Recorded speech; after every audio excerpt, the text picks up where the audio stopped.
Yang kita lihat sekarang, oplosan itu bukan hanya dilakukan oleh kalangan bawah saja, tapi oleh kalangan atas. Kera biru pun sekarang tergoda untuk melakukan bisnis yang memang penuh dengan kecurangan oleh orang-orang yang beriman.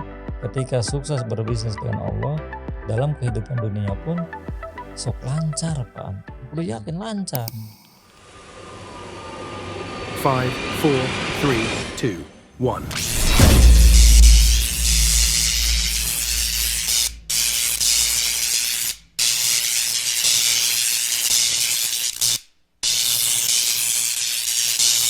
Elko Entrepreneurship, solusi bisnis UMKM. Bismillahirrahmanirrahim. Elko Entrepreneurship Channel tetap konsisten, tetap menggali apa itu solusi-solusi bisnis bagi UMKM. Kali ini kita hadir dengan satu tema yang menarik, satu tema yang menurut saya sangat filosofis, satu tema besar. Apa tema itu? Adalah berbisnis dengan Allah. Ini tema diusulkan langsung oleh Pak Dr. Yusuf. Saya kira Pak Dokter karena yang mengusulkan paling tidak Iya. sangat lebih dari layak untuk memberikan pengantar, memberikan perkenalan kenapa bagi UMKM itu mesti ada satu titik niatan bahwa bisnis UMKM-nya itu sesungguhnya adalah bisnis dengan Allah, kan gitu mungkin Pak Dokter ya. Iya. Silakan Pak Dokter. Terima kasih.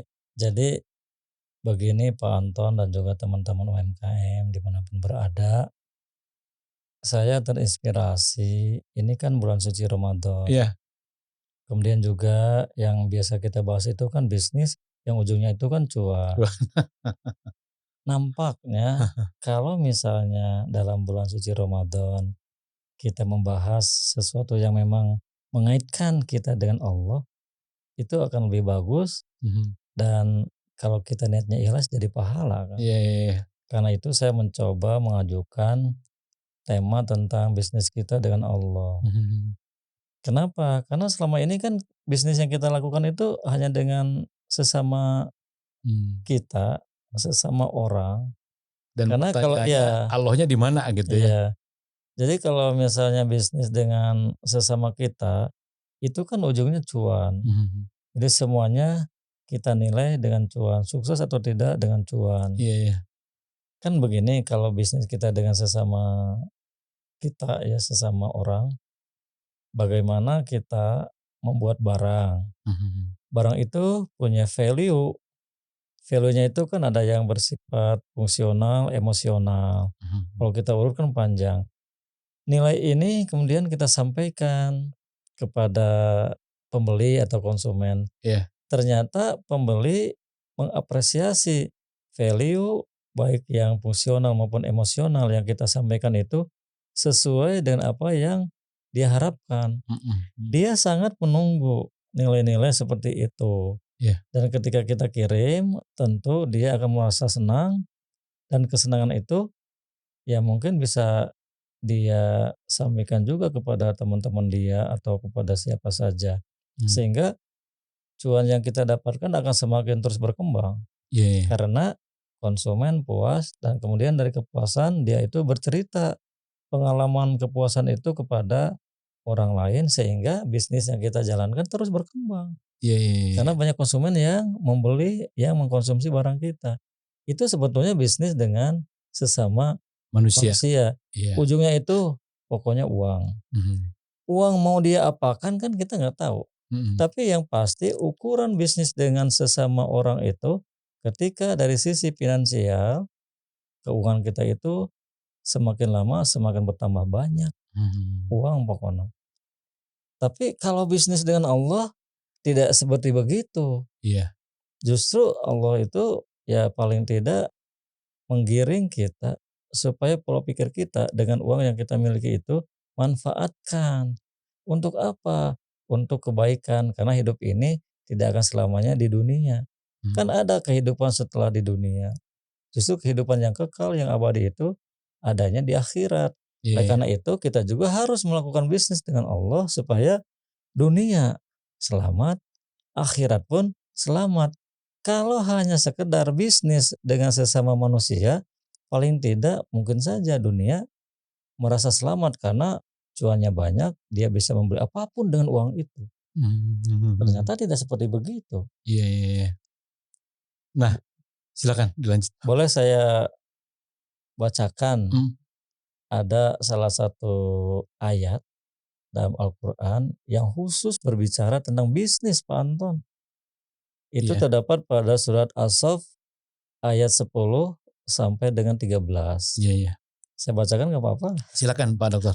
Mudah-mudahan. Kepada teman-teman UMKM, kita tahu Al-Quran itu adalah sumber nilai, sumber motivasi, sumber ilmu, kan gitu Pak Iya Dokter ya. betul, Silakan. betul.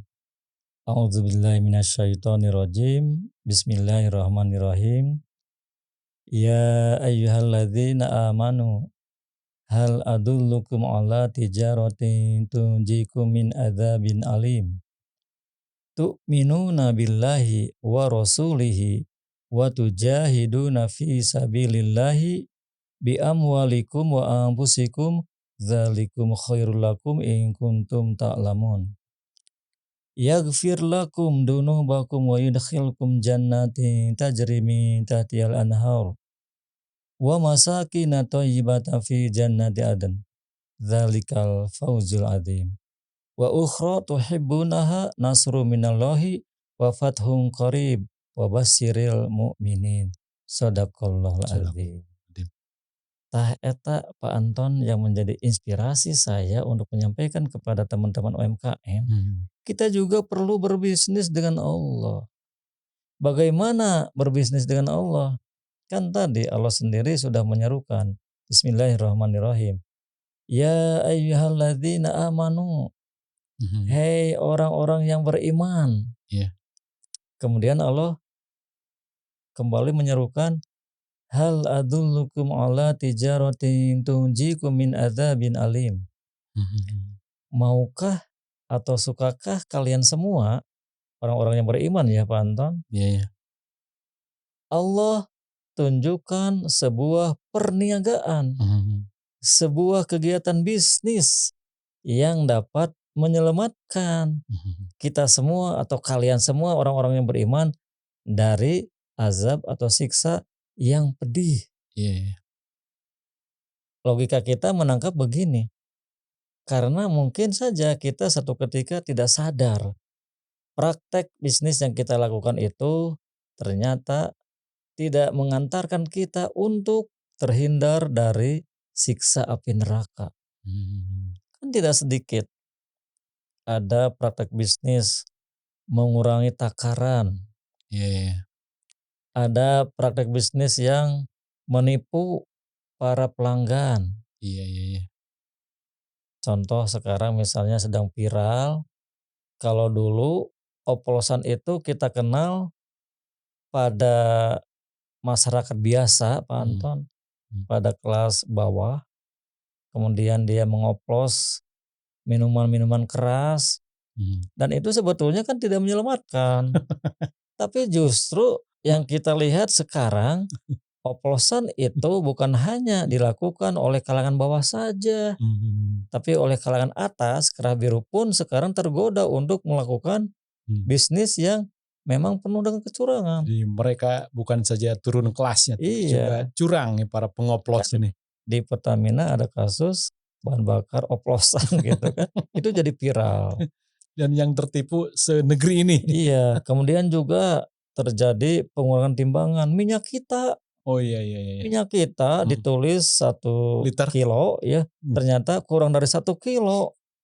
Harganya sudah ditulis karena itu memang pemerintah menganjurkan begitu, kemudian dijual pun di atas harga yang sudah ditentukan. Nah itu kan merupakan praktek-praktek bisnis yang memang tidak akan pernah bisa menghindarkan kita dari azab Allah. Nah sekarang yang diancam ini bangsa ini ya, karena yang berbuat ya atas nama negara ya. Iya, jadi Tapi kita pulang lagi ke bisnis dengan Allah iya. ya. Jadi teman-teman UMKM kalau bisnis ya tentu kita harus menggunakan cara-cara yang terdapat dalam Al-Quran. Allah itu sudah memberikan berbagai macam ketentuan cara jual beli. Jadi kira-kira Allah itu menyajikan hidangan, Iya, katakanlah kue yang enaknya itu di atas rata-rata gitu. iya, Nah kata Allah iya, enggak ini gitu. iya, Atau lu mau celaka kan gitu ya. iya. Jadi begini mungkin logika yang bisa kita cerna, karena praktek bisnis sekarang itu marak penuh dengan kecurangan, Mhm. Allah itu memberikan solusi. Padahal solusi Allah itu sudah berlaku sekian ratus tahun, Mhm. berapa abad gitu ya. Iya. Jadi teman-teman jangan sampai kita melakukan bisnis penuh dengan kecurangan, gitu. Mhm. Kemudian bisnis yang akan menguntungkan kita itu, yang akan menghindarkan kita dari azab Allah itu bisnis yang seperti apa? Yang kita tawarkan sesuai dengan ayat yang tadi, Iya, yang itu disetujui Allah kira-kira gitu ya? iya. Ya kan tadi bahasanya kan kayak Allah menyeru, Bismillahirrahmanirrahim, ya ayyuhalladzina amanu Aman. hal adullukum ala tijaratin tunjikum min adzabin alim. Tah, nu kumaha tah? Iya. Perbuatan yang baik kata Allah itu atau bisnis yang baik kata Allah itu seperti apa? Pertama begini Pak Anton, kata Allah, Allah itu hanya menuntut kepada kita sebagai orang beriman dan pelaku bisnis, tu'minuna billahi wa rasulihi. Mhm. Kamu harus beriman kepada Allah dan Rasulnya. Iya iya. Kan eta teh termasuk bagian dari arkanul iman. Mhm. Jadi arkanul iman itu harus kita yakini dalam hati, Mhm. kita yakini dengan lisan, Mhm. kita yakini juga dengan amal perbuatan. Nah, iya iya. Jadi keyakinan seseorang itu teruji manakala memang amalna teh aya. Mhm. Jadi diaktualisasikan dalam kegiatan sehari-hari. Mhm. Iya iya. Tah Allah teh menghendaki anu kitu. Iya. Ulah mengaku beriman tetapi tidak ada action. Mmm. Cing atuh action dalam bentuk apa? Amal soleh teh action Pak Anton. Jadi iman dan amal soleh itu ada dalam satu tarikan Nah napas. begitu. Beriman saja, tapi kerjanya tidur, Iya, ya tidak ada amal solehnya. iya, Apa yang nanti dinilai oleh Allah? iya, Saya ingin mengatakan di sini bahwa iman itu wujudnya amal soleh. Begitu. betul. Wajahnya tuh, etalasenya tuh, pabriknya tuh Iya, amal soleh kan? amal Gitu ya? soleh. Jadi aya bukti, mana buktina kalau memang kalian iman sama Allah? Iya, amal soleh aku lakukan. Hmm. Dalam bentuk misalnya arkanul Islam. Hmm. Amal soleh yang bagaimana Pak Anton berkaitan dengan ayat ini? Selain tu'minuna billahi Wah wa itu, rasulihi. Yang kedua, wa tujahiduna fi sabilillah. iya. Berjihad juga di jalan Allah. Mhm. Kalau berjihad di jalan Allah, tentu kemampuan yang kita miliki itu memang sesuai Iya, iya. dengan aturan-aturan yang terdapat dalam Al-Quran dan Sunnah Rasul. Sesuai dan maksimal. Iya, kan jihad ya asal kata dina mencurahkan seluruh kemampuan atau apapun yang kita miliki untuk mencapai tujuan. Tujuan kita sebagai orang beriman itu kan mardotillah. Aku mah cinta kepada Allah. Aku mah ingin mati dalam keadaan Islam. Dalam keadaan aku mencintai Allah. Kan begitu ya. Ya tadi mencurahkan itu kalau Ya, dalam bahasa pabrik barangkali profesional gitu ya. iya, jadi Dan habis-habisan, jadi harus efektif dan efektif, efisien gitu. efisien. Mhm. Wa tujahiduna fi sabilillahi dengan apa Pak Antom? Bi Iya, amwalikum wa anfusikum. Dzalikum khairul lakum in kuntum ta'lamun. dengan cuan ya, bi Iya, amwalikum tuh. dengan harta yang kita miliki. Jadi kalau teman-teman UMKM sudah sukses dalam bisnis, uang yang kita kumpulkan itu coba jihadkan di jalan Allah. Wah dokter, karena bi amwalikum, saya ingin berkata bagi diri saya Iya, sendiri, iya. kaya itu menjadi wajib ya. Iya, iya betul kan? Bayar bayar zakat dan Iya, terbesar itu menjadi wajib. iya. Jadi kita itu akan berjihad dengan harta-harta yang kita miliki. Hmm, Jadi Allah itu menyuruh kepada kita untuk memiliki harta banyak hmm. supaya banyak berjihad. Ulah banyak harta tapi Tidak, jihadnya ya. sedikit. eta mah tuh sayang ya. Ini bukan masalah miskin dan kayanya, tapi masalah bersungguh-sungguhnya begitu. Iya. Oleh karena itu kalau sudah masuk pada ayat ini ya apa namanya, bukan tidak ada lagi kata miskin begitu, tapi bi amwalikumnya itu mesti dapat gitu Iya, ya, jadi Dokter. kan pertama bi amwalikum dengan harta-harta yang kita miliki semuanya kita curahkan untuk berjihad di jalan Iya, Allah. Yang kedua Pak Anton, bi anfusikum, kan begitu ya. iya iya, iya, betul. Dengan jiwa-jiwa juga yang kita miliki. Jadi kita itu berani menyerahkan jiwa kita hanya untuk apa? Keperluan untuk berjihad Mhm, fisabilillah. Tapi Pak Anton kata Profesor Horesh Shihab yang termasuk jiwa itu pikiran, pikiran, tenaga, tenaga. waktu semuanya kita curahkan untuk fisabilillah, berjihad di jalan Allah. Tolong pemirsa channel Elko Entrepreneurship digarisbawahi, yang pertama kali Allah sebut itu setelah fi sabilillah itu bukan bi anfusikum, tapi bi amwalikum Iya, dulu, baru bi anfus. anfusikum Iya, kita dengan kan suka harta-harta. kebalik-balik gitu. Iya. Jadi pertama dengan harta-harta dulu, Iya. yang kedua dengan jiwa. Jadi itu ada sebuah komitmen dari kita. Mhm. Kalau memang kita sudah beriman, bicara jihad bukan sesuatu yang menakutkan sekalipun kita harus Mhm. melayangkan jiwa kita, Pak. Iya iya iya. Dulu mah kan zaman Rasul jihad teh perangnya Iya iya. zaman Rasul dulu. Iya. Kalau sekarang ya bisa jadi kondisinya mudah-mudahan tidak ada ya, tapi Mhm. paling tidak kan mengendalikan hawa nafsu juga jihad. Mhm. Memerangi setan juga jihad, Pak. Iya iya. Musuh yang nyata gitu ya. Iya. Jadi modalnya bagi seorang mukmin ketika ingin bertijarah, berbisnis dengan Allah, satu beriman, Mhm. yang kedua berjihad.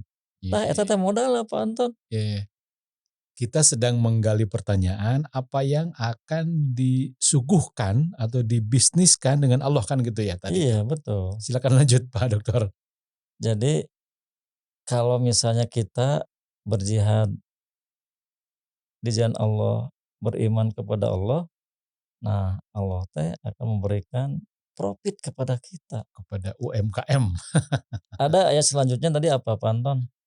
Zalikum khairul Khairul lakum lakum in in kuntum kuntum ta'lamun. ta'lamun. Cek Allah teh, tah pekerjaan beriman, pekerjaan jihad teh sesuatu yang baik bagimu. Kenapa? Hmm. Baik karena akan mendapatkan profit. Naon eta profitna Pak Anton? Nah kan begitu ya. Iya iya iya. Apa sih sebetulnya profit yang Allah janjikan kepada kita orang beriman ketika sudah beriman dan berjihad apa? Mhm. Bismillahirrahmanirrahim. Yaghfir lakum dunubakum. Maaf Pak Dokter sebelum ke situ kalau in kuntum ta'lamunnya itu di sebelah mana? Ya kita nanti harus mengetahui Hmm. bahwa beriman, berjihad itu pekerjaan baik. Jadi kita teh harus mengetahui, menyadari semua yang kita lakukan pertama beriman, berjihad itu sesuatu yang baik. Kenapa baik? Karena akan mendapatkan profitabilitas. Khairul lakum In kuntum dan ta'lamun. mesti pakai ilmu gitu ya. Iya. Ya jadi ari terjemahan letter luckna kan kieu. Yang demikian itu Mhm. baik buat kamu Khairul lakum. kalau kamu mengetahuinya. Jadi tugas kita itu harus menyadarkan diri untuk mengetahui, beriman, berjihad, menjadi modal untuk bertijarah dengan Allah. Hmm. Gitu Agar tapanginten agar gitu. kita tahu yang baik ya, Iya. berbisnis yang baik. Dilanjut Pak Dokter. Nah, Konsekuensi berikutnya. apa sebetulnya profit yang akan kita dapatkan ketika kita berbisnis dengan Allah? Setelah kita tahu ilmunya Ya, ya. pertama kita mengeluarkan modal beriman. Mhm. Yang kedua kita mengeluarkan modal berjihad. Berjihad dengan harta, dengan jiwa Dengan kita. jiwa. Nah, Allah menjanjikan profit. Yang tadi kan yaghfir lakum dunubakum. Allah akan menghapus dosa-dosa kalian. Mhm. Bahkan sampai dalam tafsir Al-Misbah, Mhm. Profesor Horesh Shihab mengatakan dosa-dosa itu Allah hapus sampai tidak berbekas, Pak Anton, tidak berbekas. Di bersih fitri Iya, ya. bagaikan Kertas putih. orang yang baru lahir atau dalam kondisi fitri. Hmm. Nah, logikanya kan begini, Kalau orang sudah Allah hapuskan, apalagi profit yang akan orang itu terima atau orang yang beriman itu terima. Yang ada positif-positif Wa terus. yudkhilkum jannati tajri min tahtihal anhar. Allah akan memasukkan orang yang sudah beriman dan berjihad itu ke dalam surga, Pak Anto. Ke dalam surga. Apalagi surganya itu dijelaskan. Di bawahnya itu mengalir sungai-sungai, bayangkan. Begitu indah, begitu nikmat, begitu bahagia yang akan kita dapatkan. Yeah. Yang menjadi pertanyaan mungkin begini, surga yang mana? Kan begitu ya. Kita sudah masuk ke dalam surga. Kan surga banyak. Bahkan ada keterangan surga itu kurang lebih ada 8. Ada 8. Surga yang mana Pak Anton kan gitu. Termasuk yang tadi min tahtihal anhar itu bagi teman-teman yang suka kopi, nanti di surga juga ada sungai-sungai kopi. Iya, bisa jadi. Pokoknya semua kenikmatan yang kita bayangkan tentu pada saat itu akan hadir. Yeah. Bahkan kenikmatan surga mah panginten berbeda dengan kenikmatan yang kita rasakan sekarang, Pak Anton. Yeah. Di kualitas mentalnya tuh kualitas mental surga Iya, gitu ya. jadi Pak Anton, Apirman harus dari sekarang menghafalkan nama-nama surga. Kenapa? Karena ada teori ketertarikan. Apabila seseorang suka membayangkan tentang sesuatu, maka dia itu akan masuk ke dalam bayangan itu. Artinya dia akan mendapatkan apa yang dia impikan. Mantap udah dites tuh Apirman, Pak Anton. Apabila Coba Pak sering Anton. disebut-sebut. Nama-nama surga sebutkan kan. Yang pertama Aden ya. Firdaus. Firdaus dulu. Firdaus. Tapi kalau yang disebut di ayat sini Aden dulu, tapi kalau di ayat lain Firdaus bukan, dulu. Iya, kalau tingkatan surga itu kan tingkatan. yang pertama Firdaus. Jadi kita hafal-hafal. Yeah. Cek Apirman deh, abdi mah yang lebih ke surga mana? Al-Khuldi, paling bawah Apirman, tapi kan udah surga sampai. Firdaus, Aden, Naim, Ma'wa gitu ya. Yeah. Darussalam tuh. Darul Iqamah. Darul Aqamah ya. Darul Iqamah ya. Iya.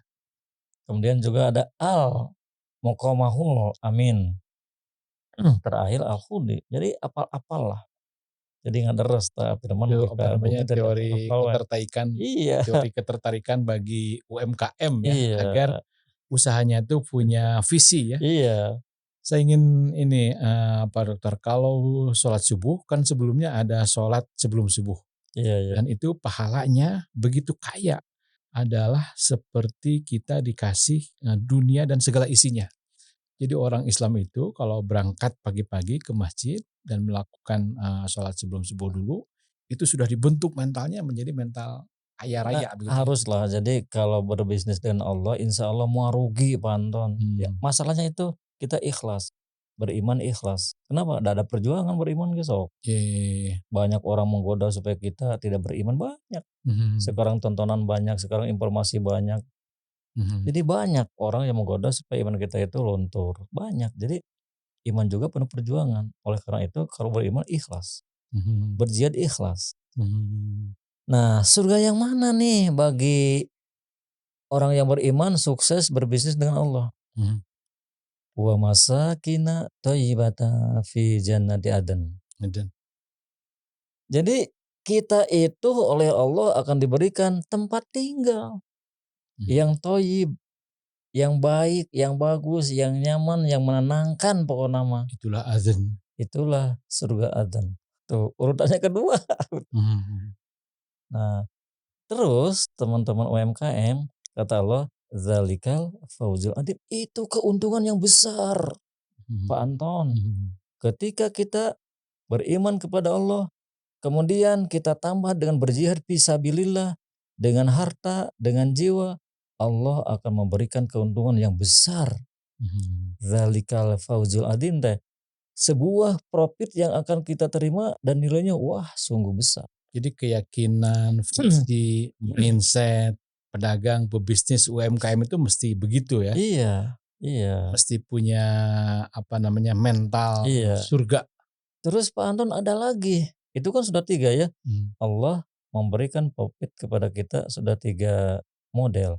Pertama menghapus dosa, memasukkan ke dalam surga, memberikan tempat tinggal yang thayyib. Hmm. Kata Allah, wa ukhra tuhibbunaha nasrum minallahi wa fathun qarib. Allah akan memberikan pertolongan kepada orang yang sukses berbisnis dengan Allah. Yeah. Pertolongan apapun.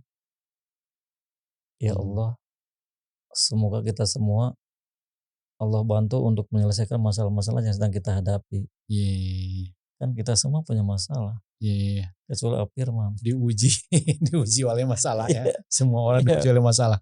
Dan iya, tingkatan masalah itu akan sangat tergantung dengan tingkatan si orang itu gitu ya. Jadi iya kalau dia betul. punya energi X, maka ujiannya juga sebesar itu gitu. Allah Iya, tidak akan melampaui kemampuan. iya. Jadi Allah itu akan menguji karena memang orang itu bisa memecahkan masalah gitu. Iya. Jadi Allah itu akan memberikan pertolongan kepada orang-orang yang beriman yang sudah sukses mengerjakan bisnis dengan Allah. Hmm. Beriman, berjihad, penuh dengan keikhlasan, sukses pasti. Iya. Tolong Kak Firman, pertanyaan selanjutnya. Nah, Pak Dokter, apa namanya, sistem pembayaran kan kalau UMKM pasti nanya begitu, Iya, bagaimana Allah membayar semua nilai, semua visi atau yang tadi dikatakan iman, semua mindset begitu ya, semua keyakinan, bagaimana cara Allah membayar teman-teman UMKM ini? Tentu dengan mudah saya misalnya merasakan betapa indahnya dunia ini, betapa gratisnya semua sarana prasarana Allah itu dari mulai hujan, bumi, tanah yang subur, ya nikmat keimanan sendiri, nikmat sehat sendiri begitu.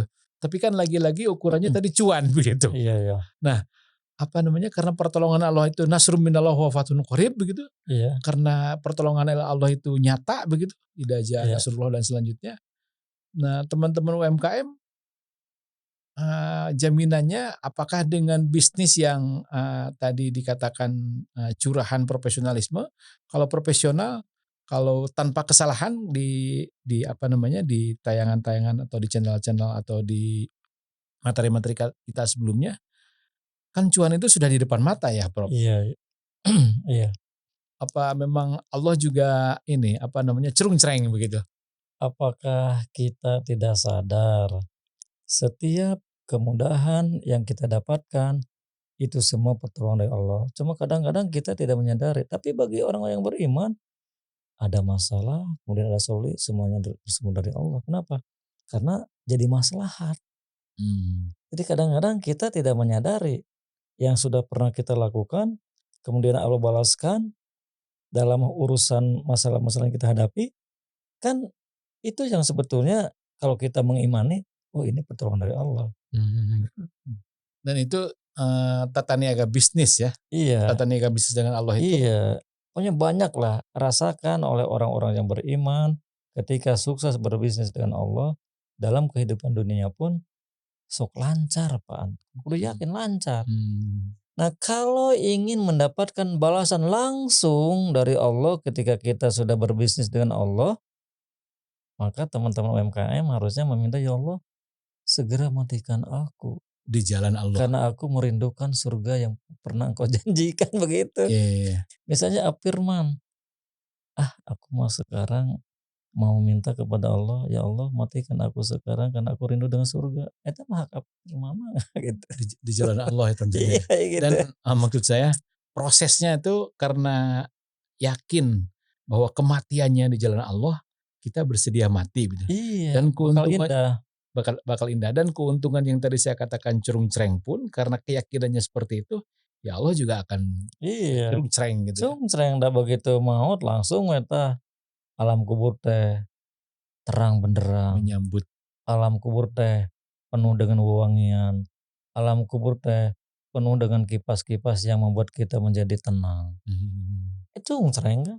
Iya. Jadi intinya kalau berbisnis dengan Allah, pasti Allah itu akan memberikan profit kepada kita. Yang pasti pertama awali semua kegiatan bisnis kita dengan Allah itu dengan penuh keikhlasan, mardotillah, kan begitu.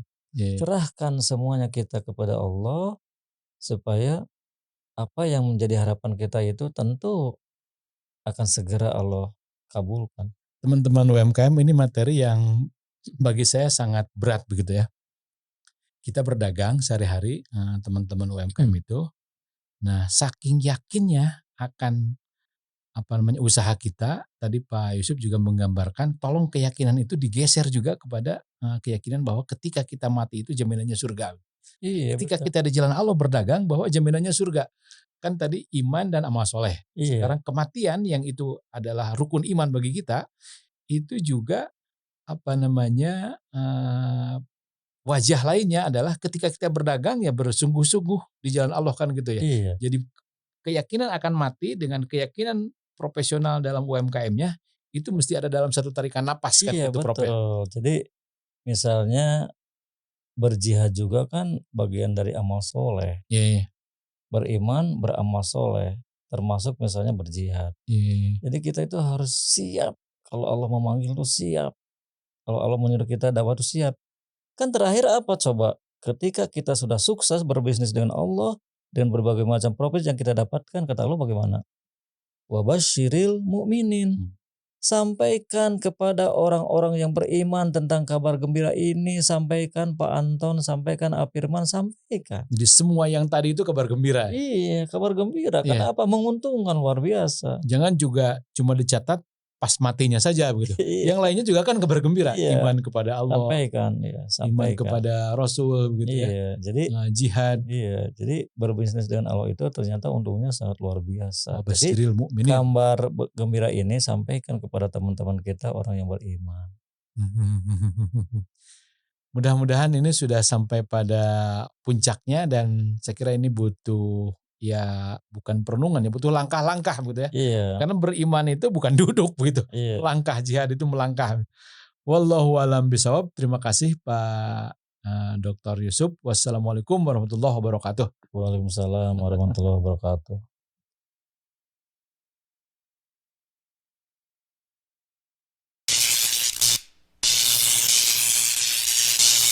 Elko Entrepreneurship, solusi bisnis UMKM.